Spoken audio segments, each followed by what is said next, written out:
In this episode, we take a look at the D&O Lighting 180W LED panel light plus a 900 watt-hour battery to power it.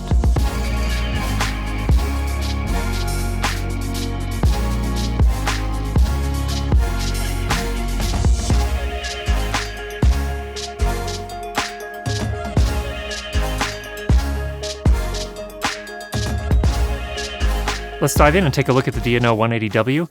Now, this is the second generation version of this light. I have the first generation, and we talked about that in a previous episode up here, along with some other lights.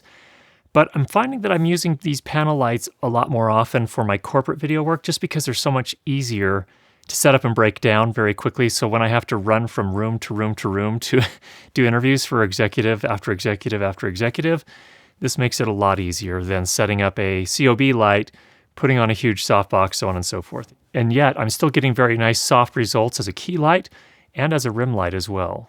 So let's run through the pros. First of all, number one, it is a soft LED panel. It has a diffusion panel built into it. LED light, by its very nature in panels, is very soft anyway, and the diffusion panel just helps that situation. It also has a very wide beam angle, which is a little bit unusual relative to some of the competitors. So for example, the Aperture LS series of panel lights had a beam angle somewhere in the 50 range. These have a beam angle of 120 degrees. So you can use them as a floodlight, or you can use them as a nice soft key light as well.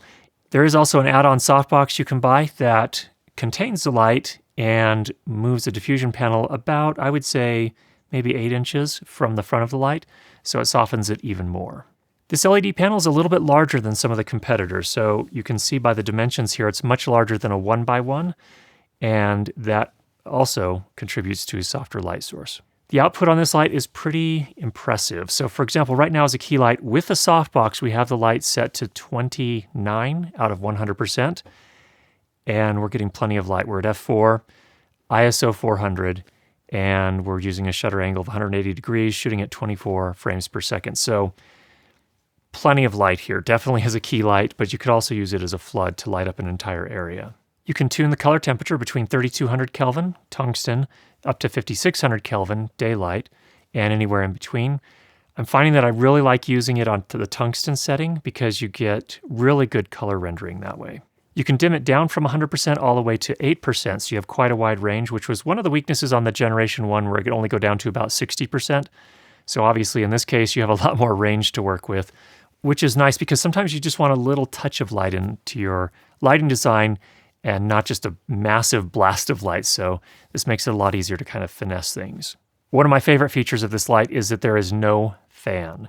There's this massive heatsink on the back that takes care of all the thermal management, so you don't have the noise of a fan to interrupt your audio. We measured the photometrics here with our Sekonic C800 spectrometer, and this is going to give us a sense not only for the color quality, but also the light output. In terms of color quality, we had some very good results here. So when I had it set to 3200 Kelvin, the tungsten setting, we got a Spectral Similarity Index score, SSI score, of 82. Now, to put that in context, 100 is a perfect score. When you're in the 80s, you're not likely to encounter a whole lot of color rendering issues for any given color. So that's actually a really, really good score. When you go to 5600 Kelvin, the SSI score is 73. Now, that's pretty typical. Usually for daylight balanced LEDs, you're going to get a lower spectral similarity index. And again, in this case, you're comparing it to sunlight. So that's not unusual. And I think overall, what I can say is that based on the LED lights that I've measured with the Sekonic C800, this one actually fares very, very nicely. So color quality is good. Now, if you're into the old school color quality metrics, like CRI and TLCI, it also does well there. The CRI came in at 97, and the TLCI came in at 96. Now, you can power this via AC and DC power. So, first of all, it comes with a locking cable that is 16 feet long, about 5 meters long, and this can plug into any AC source between 90 and 260 volts, which means that you can basically use it anywhere in the world without a problem. Now, as I mentioned, you can also power it via DC. It has a V-mount battery plate on the back of the light itself, so you can just put a V-mount battery on there, but it also has a 4-pin XLR input for DC power, and we'll talk about that in the context of this massive battery. Overall, the build is mostly metal, aluminum, and a little bit of plastic as well, so overall it seemed pretty good. And of course, time will tell. So we'll have to come back and revisit a whole bunch of lights and kind of talk about how well they've fared over time. So look forward to that in the next year or so. You also have removable barn doors, and these are nice because if you want to use this as a key light and as a very soft light and you want to put the softbox on, you have to take the barn doors off. So it's really nice that they're not too hard to take off. There's a couple of screws with a Phillips head. You just remove those and it pops right out. One thing I really like about the 180W versus some of the competitors like the Aperture LS series of lights, there's no separate control box and there's no separate AC adapter sitting on the floor. So as you move the light around, it's all contained in the light head. So that makes it a lot more convenient if you have to move things around. And typically when you're doing a lighting design, you do have to move things around. So no more AC adapters flying around on the floor, no more control boxes kind of swinging around off of the stand. Really just makes it a lot more convenient to work with. It does include this semi-rigid case for transporting it, which is nice, and storing it, of course. And there is, as I mentioned, an available add-on softbox. We'll take a closer look at that in a minute. Now, as I mentioned before, there is also an available 900 watt-hour lithium polymer battery from D&O as well.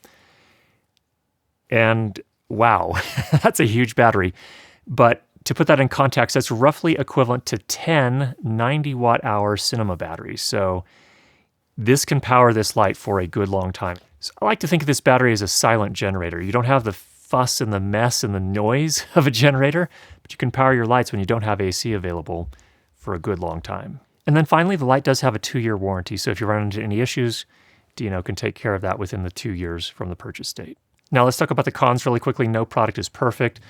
First of all, this one may be a little bit nitpicky, but the battery plate is not a charger, so you cannot charge your batteries on the light itself. Probably my biggest concern with this light is the yoke. Now, it's metal, and I'm not concerned that my light is going to fall off or anything, but it was a fair bit wobbly, so I think there's some things that D&O could do to improve the yoke. First of all, make it of a heavier gauge metal, so rather than this kind of folded aluminum, maybe a more solid aluminum. And then also the part that fits over the baby pin on the light stand could be improved as well. There's a little bit of play in that. Now, the screws grip on very tightly to the baby pin or the top of the light stand, so it's not going to fall off, but there's just more movement than I'm really comfortable with, so I'd like to see that improved a little bit. There is a little bit of buzz made by the light itself in the power supply, so it's definitely quieter than most fans, and it's also not as broadband as most fans, so it's going to be easier to clean up if I do happen to get it into my audio. So I'm not terribly concerned about it. Nevertheless, I'm still happy to not have a fan, and the buzz hasn't been a problem for me yet. The light does come with a remote, but the remote only works with the light it comes with. So if you have multiple 180Ws, you have to use multiple remotes.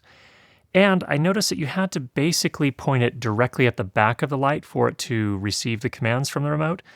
So there's some things that need to be worked on there. D&O tells me they're still fine-tuning the remote.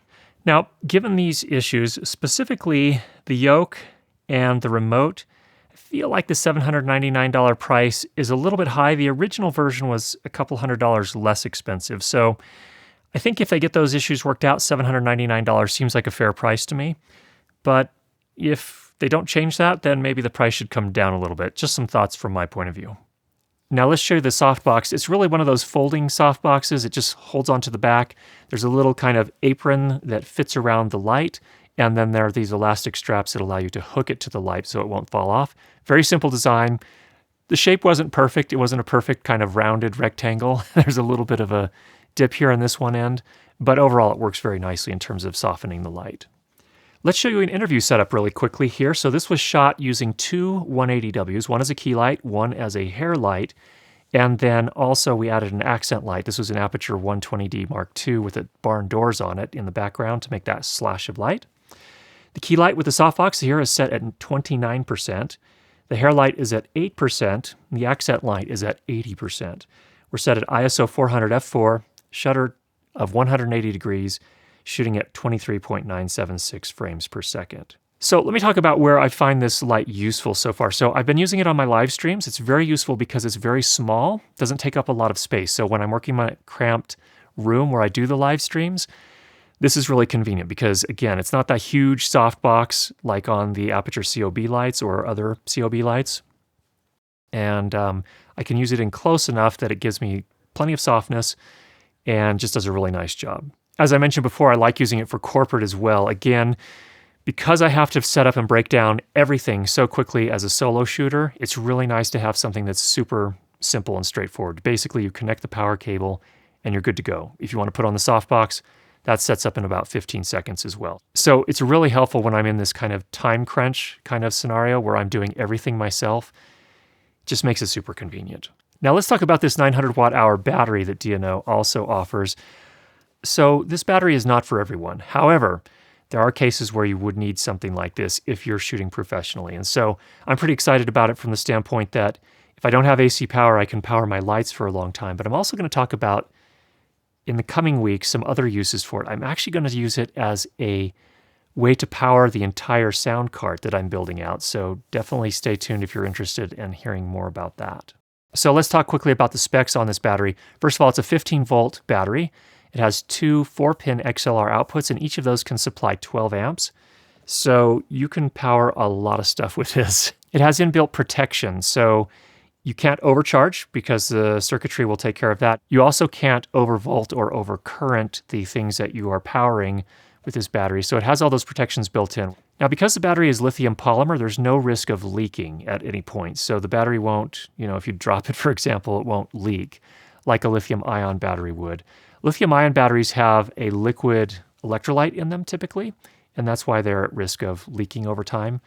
Lithium polymer, no issue. This is probably the simplest user interface I've ever seen. There are two XLR outputs, 4-pin, and then a button. When you press the button, there are 4 different LEDs that light up to show you the charge remaining in the battery, period. That's it. So it's super simple and straightforward. I like devices that are beautifully simple and elegant like that. And this one definitely fits that bill. It would be nice to have something maybe a little bit higher resolution in terms of the overall charge remaining, but this gets the job done.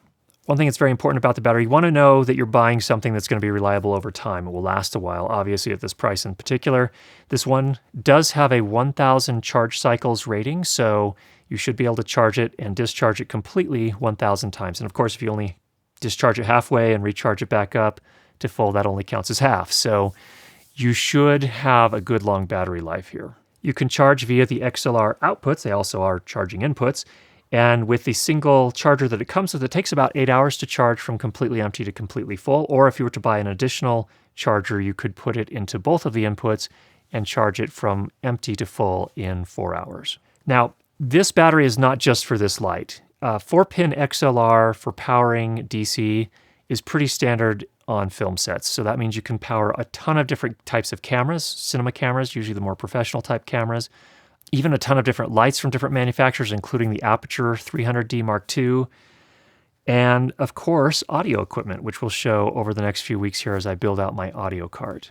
It weighs in at 13.2 pounds or 6 kilograms. So the battery comes with two 4-pin XLR coiled cables, 4-pin XLR to triple D-tap cable. This is really nice if you're trying to power things with D-tap. A charger, a nylon mesh bag for attaching it to a C-stand, and a semi-rigid case. So with this battery, the thing I'm most excited about is just having that available to power all sorts of stuff for such a long period of time. So lights when we're out in some location where we don't have any sort of AC power. And I'm especially excited to power my sound cart once I get that all built out. And I should be able to go an entire production day with a single charge on that battery. So I'm very much looking forward to that. So hope that was helpful. If you have any questions, go ahead and leave those down below. And if you have not already subscribed, make sure you do that. And we'll be sure to get you more great videos on how to improve your lighting and sound for video. Talk to you soon.